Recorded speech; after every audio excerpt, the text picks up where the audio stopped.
Hey guys, it's me, Julie Nicholas. How you doing, guys? Tonight, it is nice to see you guys on here on DTV. If we all can share, as we can, it's about. I got two amazing guys at the background as a special guest for you tonight. Yes, we've been busy, extremely busy, speaking to a lot of people for your entertainment. It's literally crazy. How well is that? Hi, Julie. So this is how it's gonna happen. This is gonna be bonkers when you how they get into filming, acting, being an amazing guy. Probably do a bit of singing. No, probably doing a bit of drama. Hey, how you doing, punk? I'm warning you, you're gonna die. Hey, maybe it could be demons involved. Who knows? I got two amazing, great guys in this background, Craig and Dave. You'll see the movie because they're gonna tell you. What? Hey, how do you like that, guys? How do we follow that? Yeah, I don't even know what to say. We're just a couple of old guys making films. What do we know? You guys know everything if you're making films. It's kind of one of them things you got a talent with. Well, I think I got a talent with. I need to ask my wife that question. Because sometimes, oh no, I better not say it. It is live. She will kill me if I say that. So, have you guys been? Tell everyone about who they are. They might meet you before. But come on, go crazy. You guys got this. Go ahead. Hey, Craig. That was pretty quick draw, huh? I know. I think David said it best. We're just a couple of old guys have nothing better to do but make films. I mean, that's about it. You see that where David is. You see where I am. We're here like 24/7 making films. That's about it. But your films are on Amazon Prime. Come on, I was watching it and I'm like pretty. Well, let's just say I was into it, and my wife was, and now I got other people into it, so they kind of are watching. But no, it's all about you guys tonight. So I want to know more about how did your film get into it? How did you get into entering new films? How do you get these amazing ideas? Well, I'll give Craig an intro on this. Spare him that. Actually, Craig unfortunately knew of this family in real life, and created a script around them. The Evil Down the Street, the film you're referring to on Amazon Prime and Tubi TV and IMDb TV, he developed a script, and he was working with some folks. I had the great opportunity to meet him, introduced to him by a mutual friend, Todd Chase, who also is connected to our films. And Craig showed me his script, and I was like, wow, this really happened. And I'll let Craig take it from there, and he can talk about the script. Yeah, I mean that's thank you, David. I mean that's really is the backstory. And before ever considering becoming a filmmaker, I knew the story, and so always in the back of my mind, I thought this would make a good film because this family, there was nothing extraordinary about them. They were just a normal family, as any other family on your street, let's say. And then thankfully, a mutual friend of David and me, Todd Chase, introduced us. And David went through the script and made a lot of great rewrites. And eventually, it only made good sense that we co-wrote the film. David's background in this industry, because I first met David as an attorney. That's how we first met. And it was the added value, added benefit, finding out that he'd been in this business for 40 years, a graduate of UCLA School of Drama, an acting coach in the Bay Area, Northern California, San Francisco, written plays, novels, screenplays. And so I thought, holy cow. So we just started collaborating, and, cut down the storyline a little bit here. Then eventually it only made good sense for David to direct it, played the role of Father Bob, and everything just really, fell comfortably into place. And, such is life. When things are supposed to go a certain way, they just seem to automatically just fall in where they're supposed to go, the pieces of the puzzle. And, we collaborate really well, but like every day on the phone. That's how Evil Down the Street. And the funny thing is, and I'll let David share this, that, we never met in person until one day prior to one day before we started shooting the film. One day before we started shooting the film that we actually got together in person. Otherwise, everything was over the phone. Kind of funny, huh? Well, that is a little bit funny. But Dave, do you want to tell us more as well? Like the Evil Down the Street is, it's like one of the epic. Well, the Evil Down the Street, is, as Craig's already outlined, was based upon an actual event, a family that had to, one of the family members go a little awry, if you will. Okay, acting very disturbed, etc., having episodes of emotional fits, drinking a tremendous amount of liquor, and affecting everybody around it. Now, the interesting thing about the demon in the movie, and the question is, where is the demon? Who is the demon? Why is the demon? That's always the question. And we don't answer that. We pose propositions of possibilities. The probabilities are based on actual what really occurs in the real physical realm of life, right? People get drunk and they misbehave. Some people get drunk and they just have fun, go to sleep, and that's it. So why do some people why are they affected in certain ways as others are not? The original script, somebody had taken his great story and put all kinds of artificial things into it, Hollywood demon stuff, wall crawling and stuff. And none of that really happened. And when I met with Craig, he said, none of that really happened. I said, well, let's take it all out. I think it's creepier just seeing your mom. You hear music and you hear some like giggles and you go down and you see your mom in the corner dancing to some imaginary something and taking her clothes off. I'm like, oh, no. Not my mom. That's me. Oh, that lady. No, that would have destroyed me. So when you think about it that way, for me, that was extremely horrific. So we toned it all down, and I made suggestions. I said, "What if we did this?" And Craig goes, "Yeah, okay, that's more authentic anyway."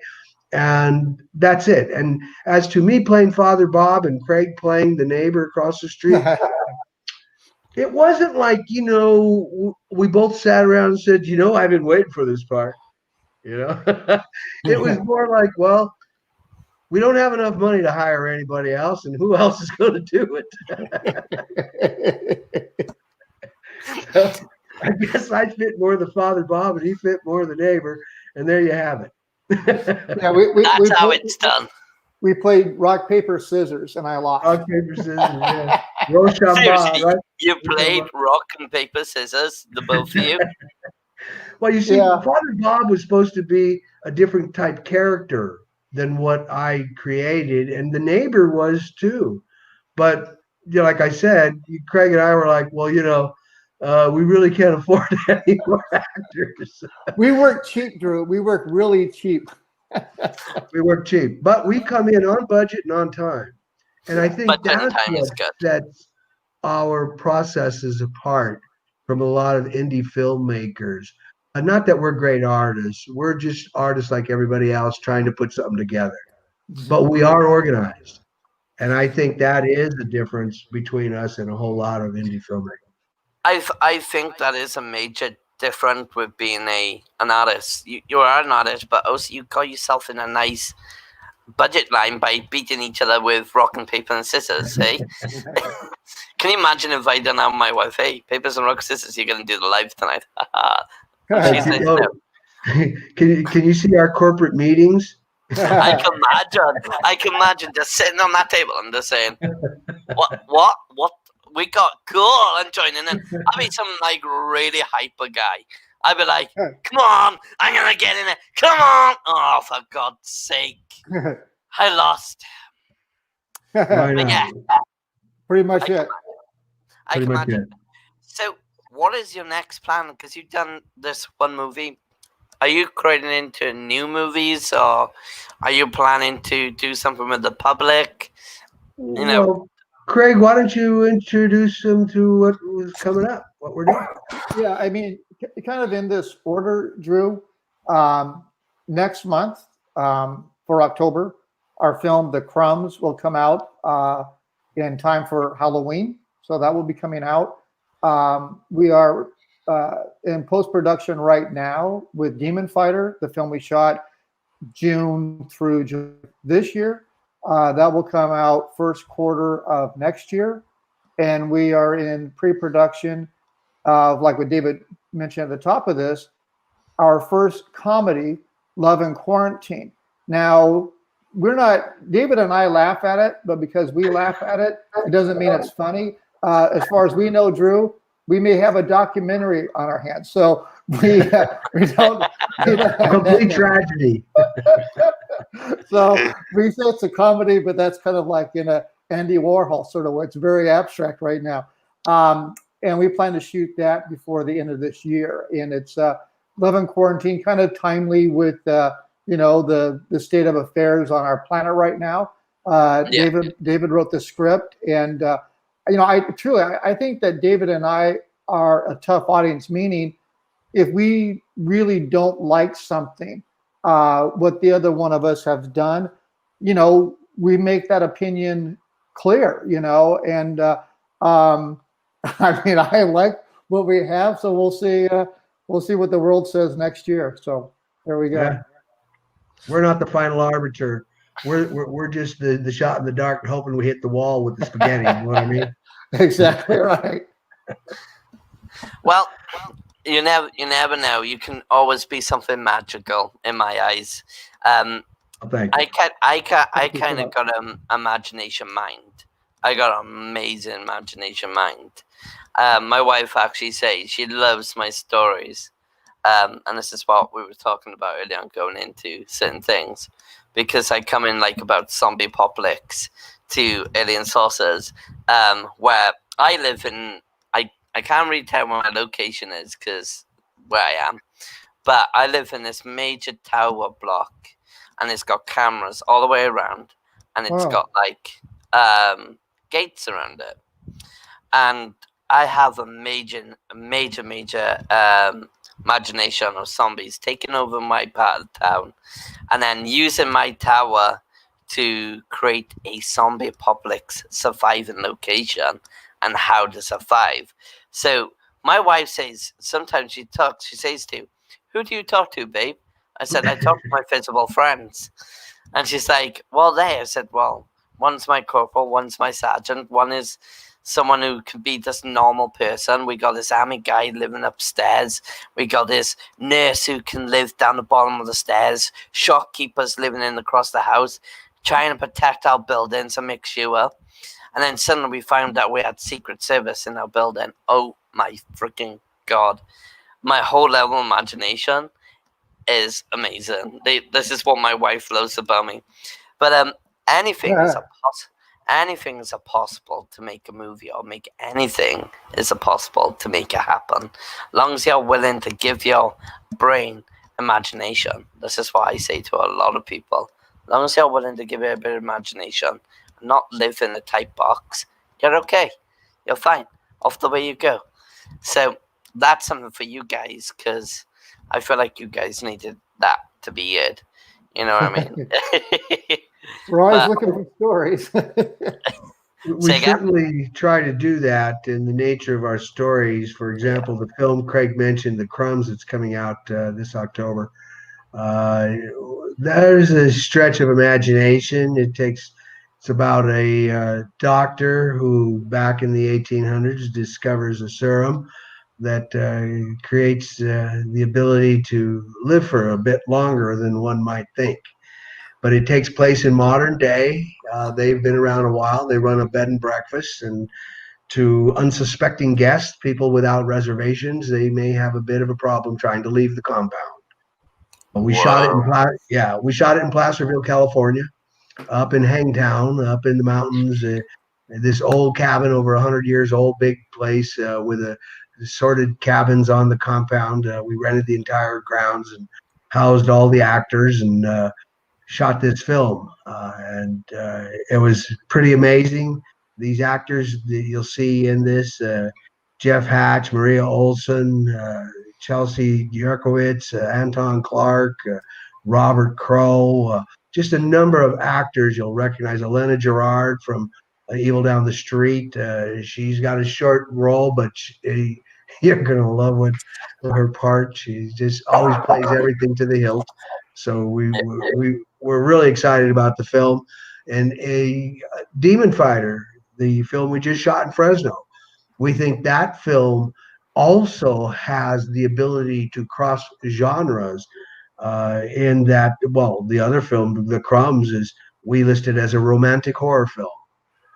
It truly is about love, about family and romance. And unfortunately, sometimes we have to do things we have to do in the name of family. And we'll leave it at that. And as the Demon Fighter, uh, here we have a kung fu master who becomes an ordained priest, who is a exorcist who Is fights that demons in the street, is that demons in out the of souls of Friday? man. That's John Azuna.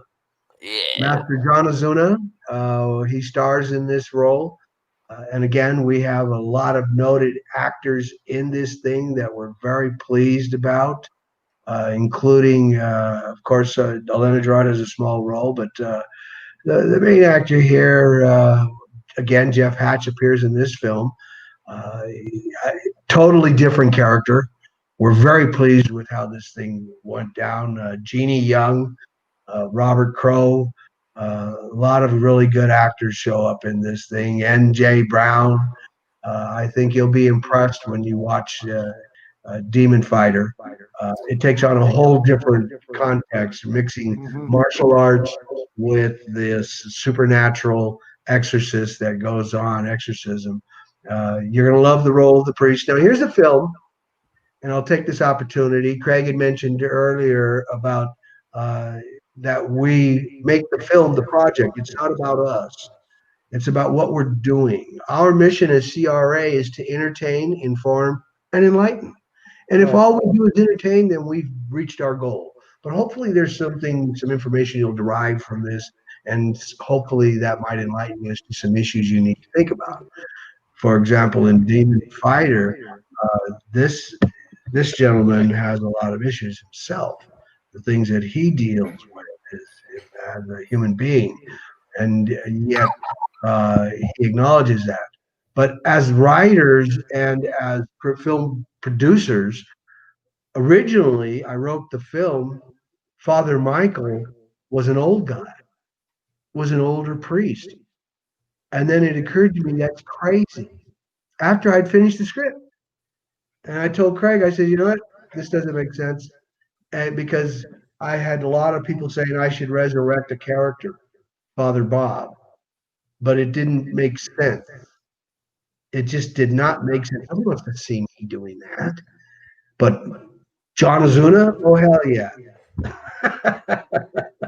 He's mastered. He's kung fu. He's been in Matrix 4, Venom 2. He just signed with Steven Seagal.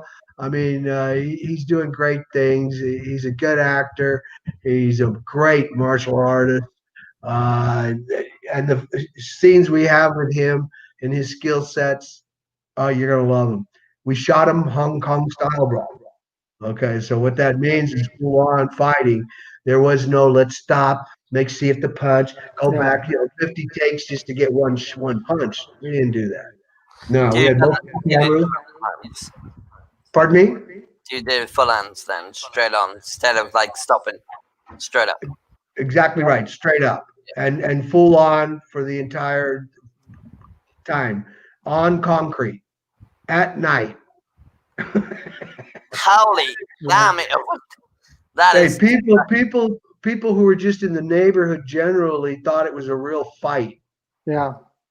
They were coming out, huh, Craig? Oh, yeah. They're coming out to see what was going on. Truly. I wish I was there. I wish I was there because I'd be loving it. Oh, it I was would. exciting. It was exciting, and it's because of Master John Ozuna.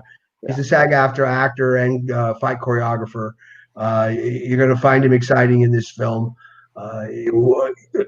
The irony about that film is that it mixes martial arts with the supernatural, and that's what we're excited about. Do you know? I'm We- quite proud of you saying that because mixing martial arts and paranormal like situations, it is the word out of my mouth. I cannot say because it sounds like I'm swearing, but it is epic because I'm an ex-martial artist, but I'm also a ghost investigator, and to mix them two main things, that's sick. That's straight out my book. I'm gonna be watching that. well, I'll be thanks. watching that. We're I would excited about it. pay any money to watch that. But here's one thing to answer quickly: is this about the Exorcist? If so, I have seen it. No, Pamela, it's actually about demon fighters and these two guys. Are you Well, producers or actors? Well, no, what it's really about. It's about a gentleman, the priest, okay, Father Michael, who fights the demons in his own life and tries to help others as well. And unfortunately, he's brought into a scenario of a family that the majority of the family has been taken over by a demon, and the only one who's not yet is the daughter. And we actually tie it to, and I think you'll appreciate this. We tie it to an event that took place in England, okay, in the 1600s, and it's about a family, the Starkey family, who to this day still own the same property there in England, and a man who's falsely accused of witchcraft and is summarily executed as a result. This is all history, okay, and it's history from there, and it's about his spirit that comes back for vengeance, and he haunts the ancestor of the man that falsely accused him, Mr. Stark, who's now an American citizen, of course, and married, and he's into real estate. And he somehow finds he's got this connection to Hundroyd Hall. And he figures out that he might be inheriting some property, makes an inquiry. They find out where he's at. They send him some goodies. And there you go. The demon enters it through there. But we don't just bring it up normally. You gotta watch it to see how we put in the martial arts. It's not like he's fighting demons with martial art and they're having a big kung fu fight out in the street. It's not like that at all. It's I think it's grounded in some pretty good realism Right. as to who these characters are. One of the things we strive for is to stay away from too much fantastical telling. I think it's scarier when it's real. For example, the Amityville Horror, an investigation, a paranormal investigation into an authentically haunted house, a documented haunted house. I mean, that really scared me. And then Yeah. years later, that other house in England that was investigated by the same crew that investigated the Amityville Horror, they went there, and the most documented uh, haunting in that history. I was just like, okay, that's the stuff that scares me. But anyway, Right. well, Craig can tell you stuff about that. I mean, he grew up in That would environments. scare me. That would scare me too, believe it or not. Yeah, yeah. Oh, I yeah. mean, yeah. But anyway, that's a long way around for a short understanding.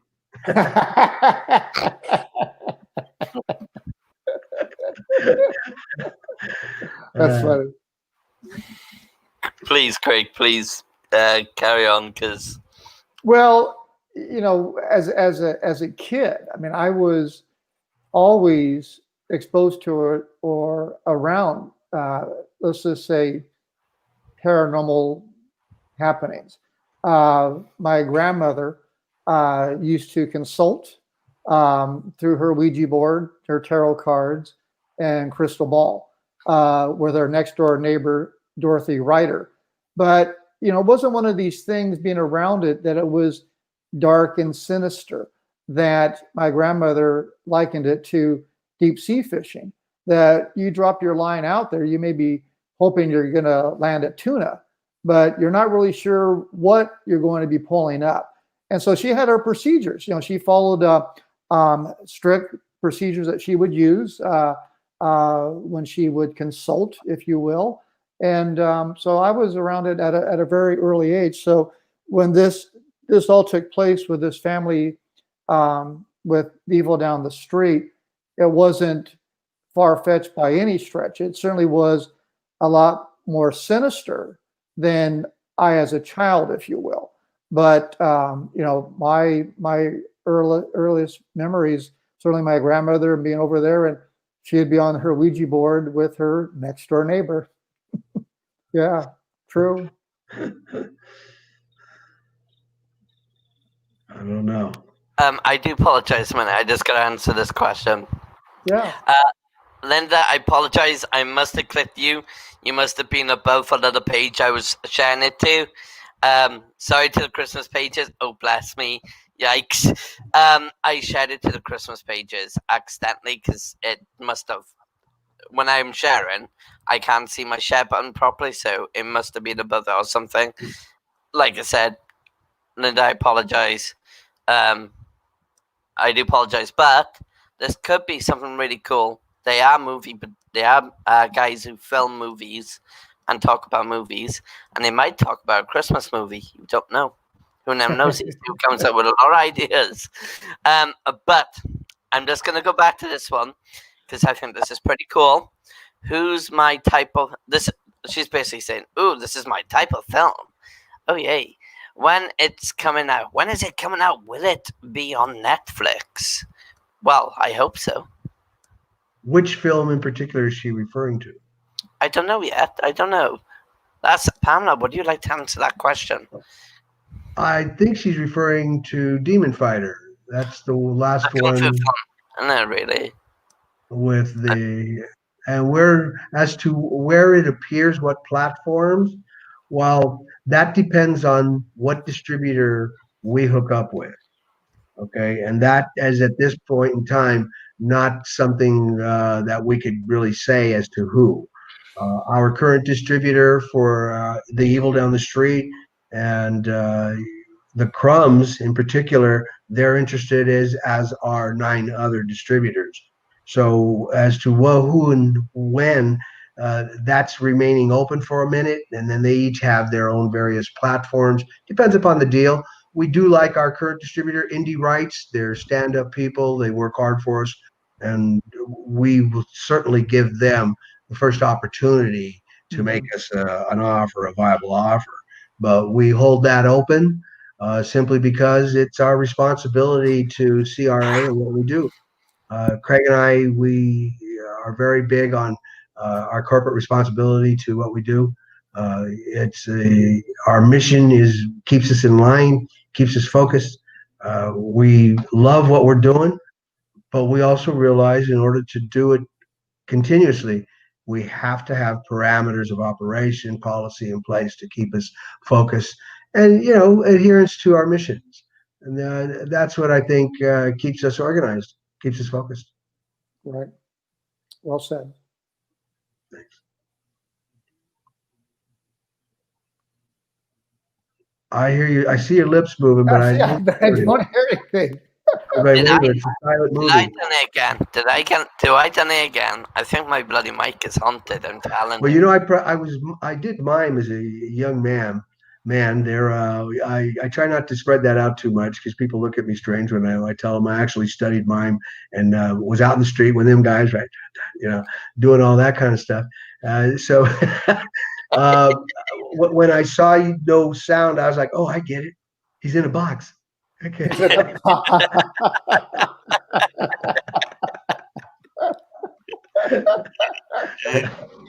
a dark box? Okay. I deal with real demons in another person's. Okay. It's been a lot better now comparing to when I first met him. So basically, another person had a very dark demon, apparently. So that's coming from Sherry. So what an interesting intel. I know, So, I know. so what was that again? I See, didn't I hear. didn't understand. Was it a question or a statement? I think it was Oh, a I statement. Oh, deal here it is. Here it with a is. real demon in another person. It's been a lot better now compared to when I first met him. And I guess you're looking for a comment on your statement. My comment would be is why? Why do you choose to deal with that real demon? And is that other person aware that they have that situation going on? And what are they themselves trying to do to stop it? Right. Totally agree. Totally agree. Yeah. John Williams, which you know from Red X, Yeah. my good old friends of ours, they said hi, Craig, and hi, Dave. Hey, John.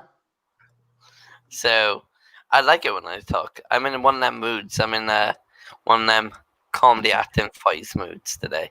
So if Dusty Nothing was wrong on with you with me, you guys be wetting yourself. I do apologize, but you would be creasing yourself.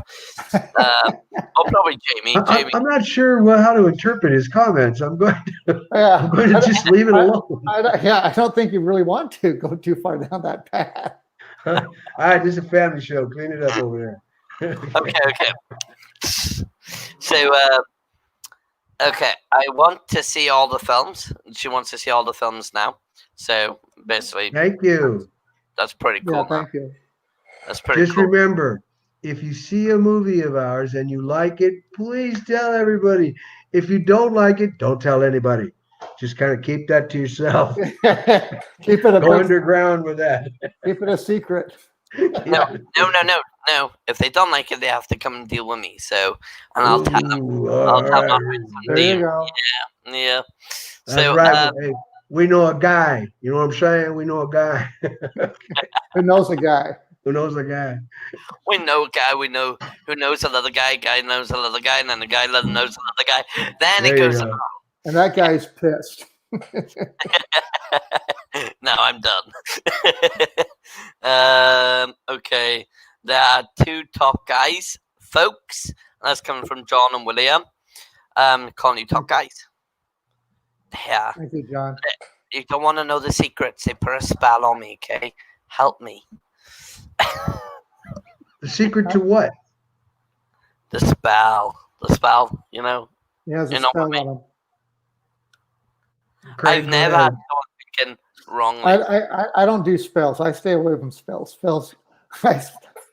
The only spell I'm aware of is the one my wife put on me about 45 years ago, and I've been under the influence now all this time. And I'll tell you, the longer you stay, the stronger the spell gets. She can look at me, and I just nod my head, get up, and go. I mean, I already know what it is.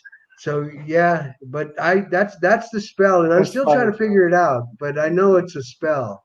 It's I a know spell. it. It'll break. It'll break. Once who thinks they can put a spell on, it'll break. Just It's in the ask- food. It's in the Yeah. It's food. in the food.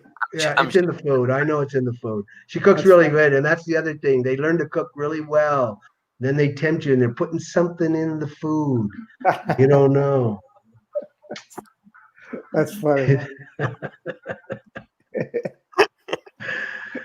Uh, I'm trying couldn't to help catch myself. my breath. I'm trying to catch my breath. That was good.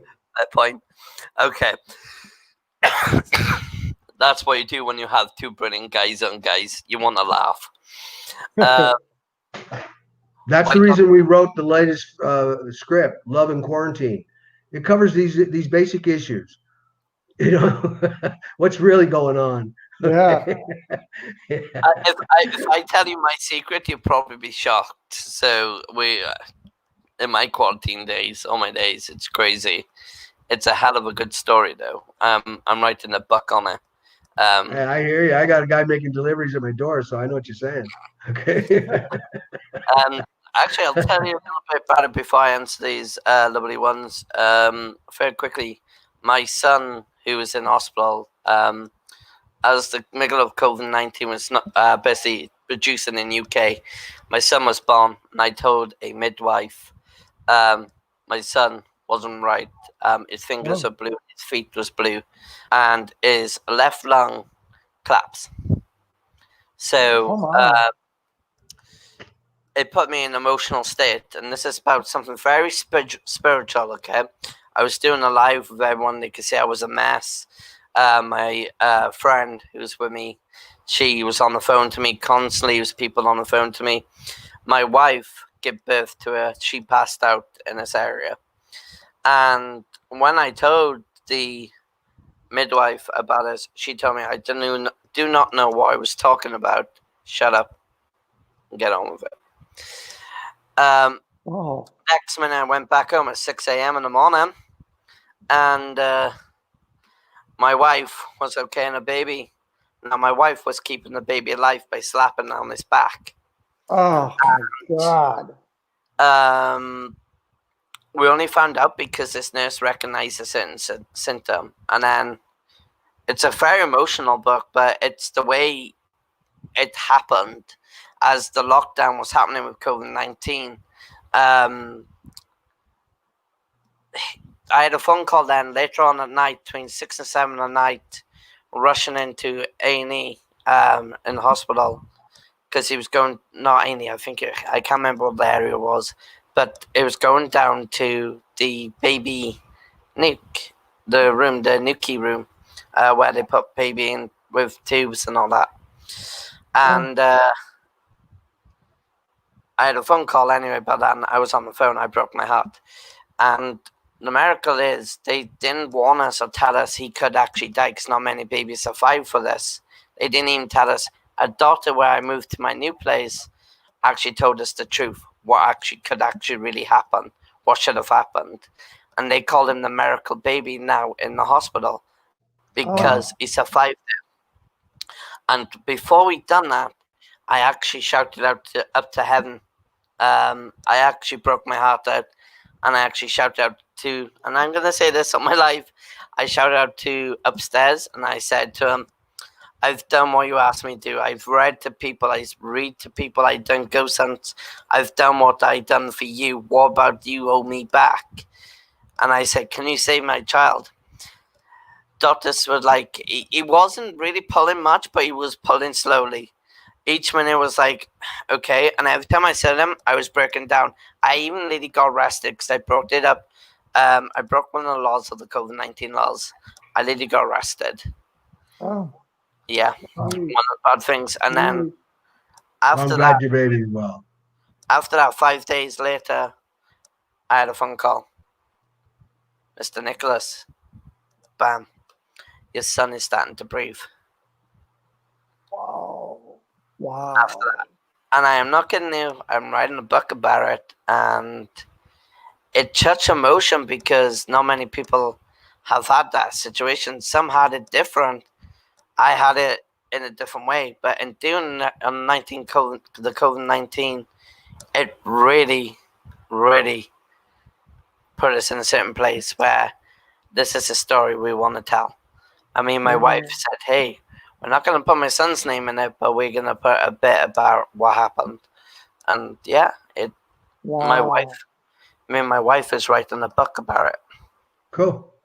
So So I know so ventures. your son is doing well now. He's doing well now. He's now breathing, eating, drinking. Um, we had everything confirmed what the situation was with him.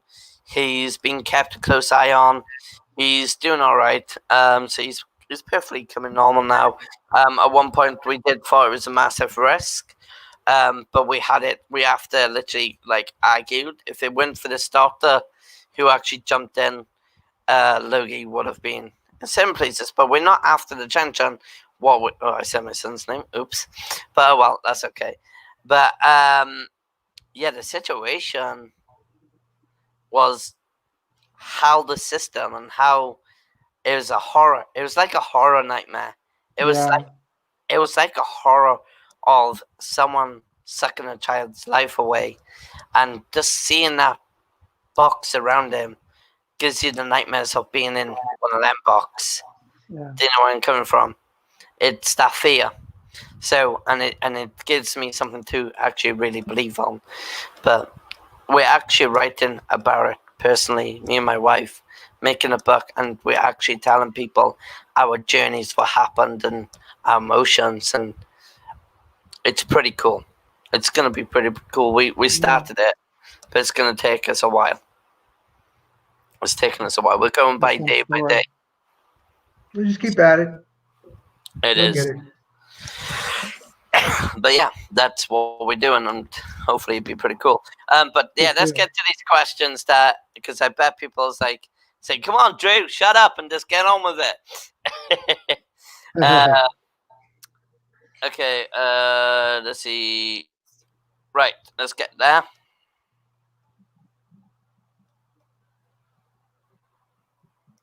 Why don't Wow. Well, it's an interesting suggestion. There's a lot of films that were made, dark movies like Batman, where people lost their lives. There was a Twilight Zone movie that was made where a gentleman lost his head, a very noted actor of the time. So things of that nature that occur are horrific. Our work and what we do for the love and joy and beauty of the art. We come together with all of our skills as individuals to produce a work of art collectively. And when one person has a horrible experience on set, it affects everybody. And I'm not so sure at times that people want to exploit that. However, uh, as a storyline, I think it is a pretty good storyline. They've certainly done. They've used that storyline for mysteries, for television mysteries like Columbo dramas or some other ones like that. Somebody gets murdered on set. Who did it? Well, everybody hated him. But then everybody loved him, and so who did it, right? And Columbo asks 50 questions until he comes around to who did it. So to that degree, I think there's something to be said. On the other hand, wow, to take real life experiences and exploit those actors in that way, I'm not so sure I would feel so comfortable with that because of the way, like I said, Vic Morrow was the actor who got lost his head, unfortunately, on the set of Twilight Zone by a helicopter blade that flew off and unfortunately decapitated him right on set.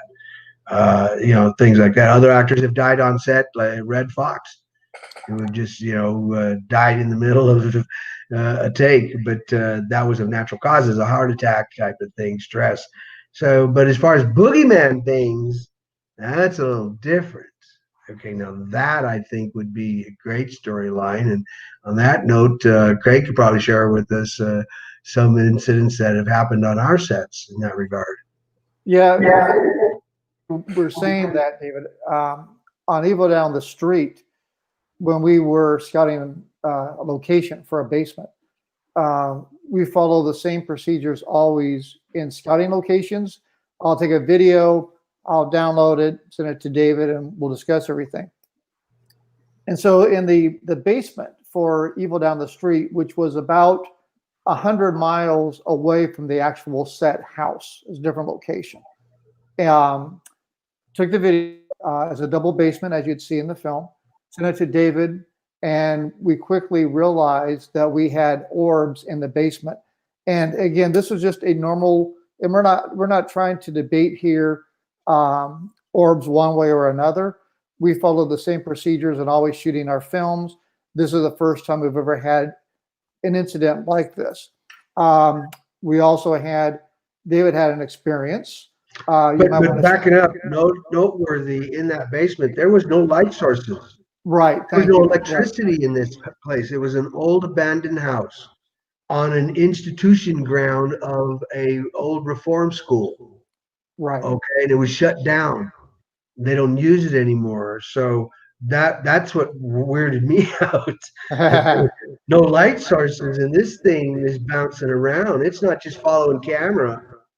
It's got its own trajectory. It's all over the place, like a butterfly. Right. Uh, but Craig was referring to an incident that occurred in the main housing area of the reform school. They had a big building, and there was also a basement, big lower area where they had exercise rooms and looked like big meeting rooms and whatnot. Uh, Hmm. there was hallways throughout this area that had big doors on them, with the big iron bars that you push in, big institution type doors, if you will. Okay. So if you rattled on them, they'd make, clanging noises, really noisy.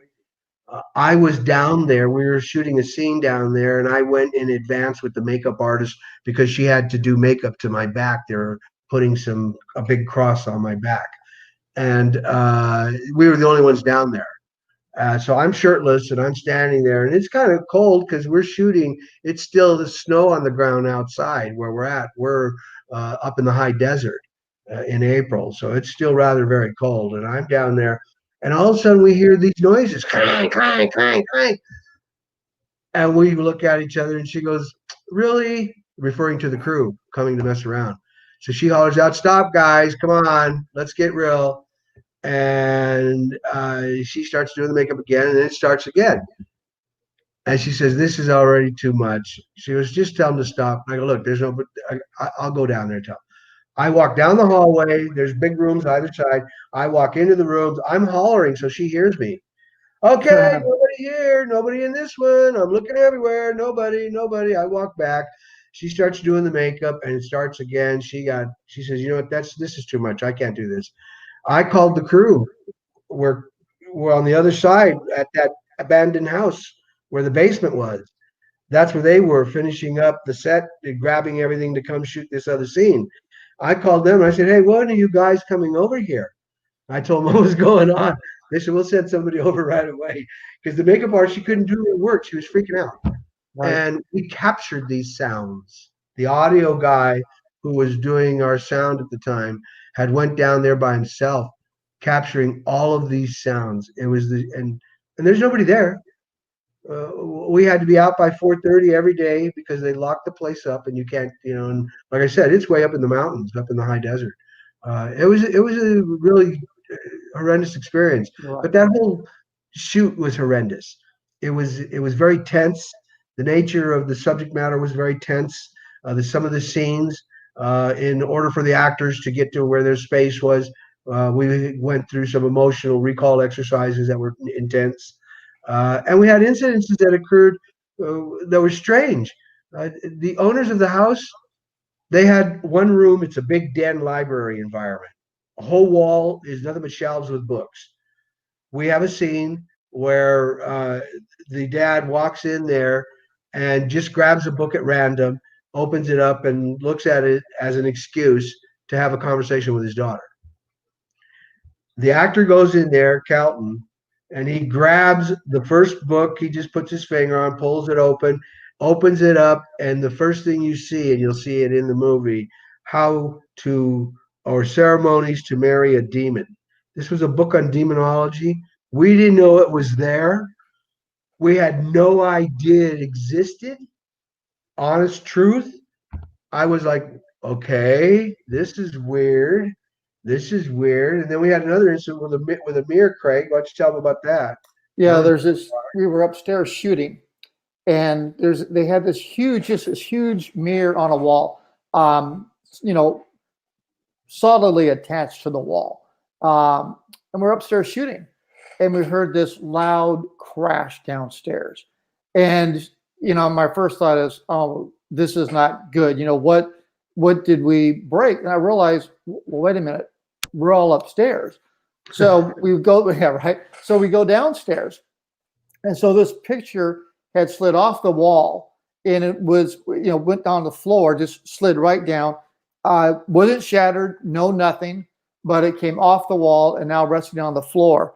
And the owner was shocked, like, wow. She goes, how did that happen? We said, what, we have absolutely no idea. But yeah, so we had several odd things that took place with that film.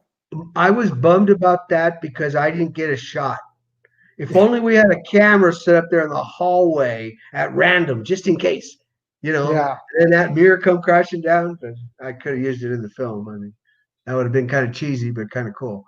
That kind of would be kind of cool, but Yeah. So it's things like that. But anyway, it is. It is. Okay. Yeah, that, and Tiffany, neither could we. Of all the books that were there, that was the random book that you'll see in the film. That was not we did not rehearse that. It just, that was the book. And Kelton Jones, the actor who plays that part, I'm sure you're probably going to interview him at some point in time.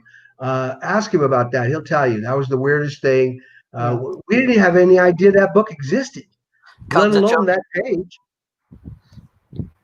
Because in the script, the way it was written, the dad just randomly pulls a book and leaves through it, whatever book. Well, happened to be this book. Yeah. They owned that book. That's what weirded me out. Yeah. The people who own that house, because we rented the house furnished with everything in it to shoot the film.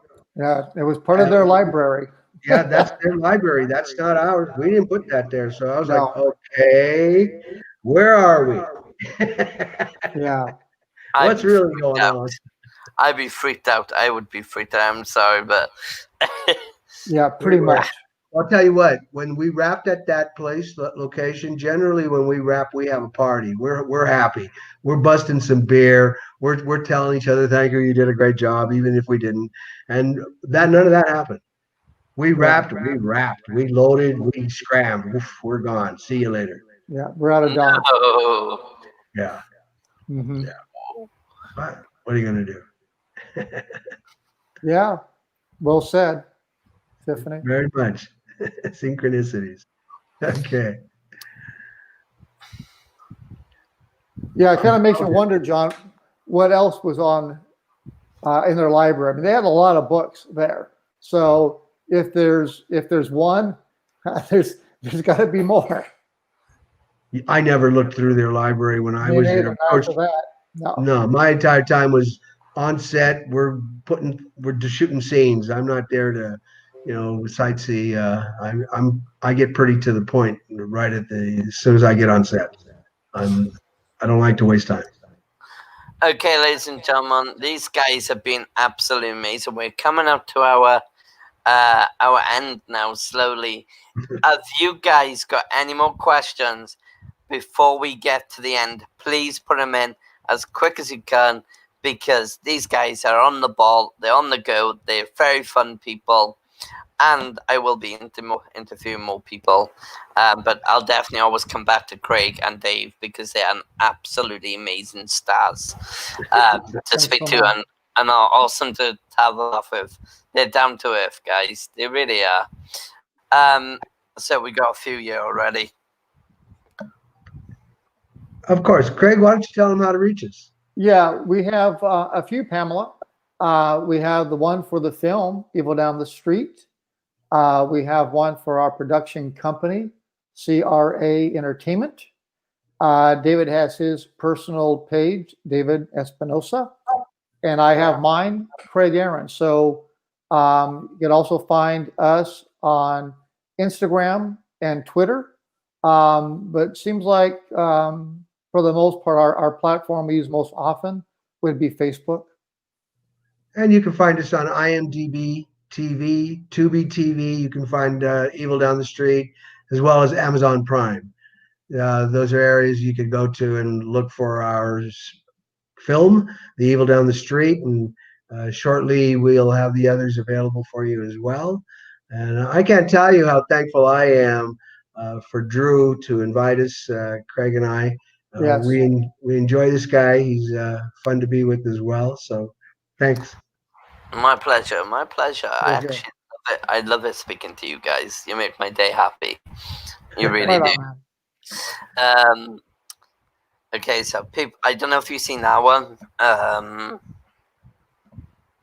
I paused in to see Oh what. yeah, this is, Yeah, the books are there. sure. I get it. Um,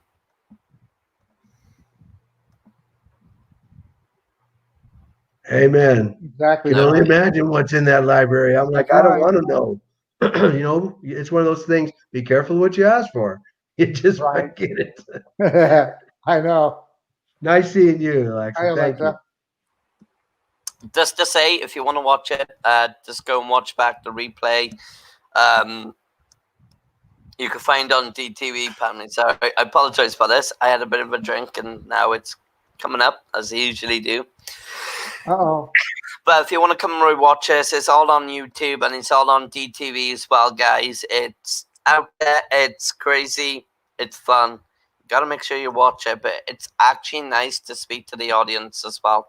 This is what DTV is all about: speaking to entertainers, movie actors, paranormal, anything to do with entertainment. I am there. I am there. I'm bugging them. I'm bugging them. Well, they bug me sometimes, so. That's funny. But make sure you guys are watching because they are really, really fun people to speak to. You need to put. Oh God, that's small for me now. Thank In you, my Drew. glasses. Hey, Need to put a oh, it's my list up. pleasure. Thank you for that. Yeah, definitely. I'll aim what I can do as well. I can aim. Yes, and I will share. Thank you, Right John, on. for sharing Thank you, them John. as well. Oh, John's a lovely guy. I got to bug him after. Thank you so much. Do not stop making movies, please, please. Oh, Thank you. Only if we die. If we die, I can't do it anymore. That's it. Okay. rest in peace. Yeah, Amen. right. El fin. El fin. Thank you, All John. right. Thank you so much. It was a pleasure meeting you folks and talking with you. I'm going As to say always. goodbye, and until we see you again, see you at the movies. Okay, so guys, make sure you check out the Amazon Primes. Make sure you check out the Facebook pages. Make sure you check out the Instagram. I'll make sure the list of links and all that be on my Facebook by tonight, by tomorrow. And make sure you literally come back for more show. DTV, it is amazing. I think these guys will vouch it out. I don't know. They probably Yep. tell you it's crap, really. And No, you know, I had don't mind had a great time. Nah, these guys are amazing, and it's a pleasure to have you on the show. Once again, it's a great honor Thank for you. people like yourselves to Steve. come on. Okay, Dave's gone already. He's like, I'm out of here. He's done. He's done. He's finished, Craig. He's finished. Yep. But now we're coming to an end. It is literally an end, guys. I have enjoyed that. Thank you. It's my pleasure. Have a great night, guys. Have a brilliant night. Craig, if you can stay with You me, too. I'll need a quick chat with you. Have a nice night. Be you, do you. Don't forget. Remember, entertainment's not a game. Actually, it is. Money joking. See you later, guys. Have fun.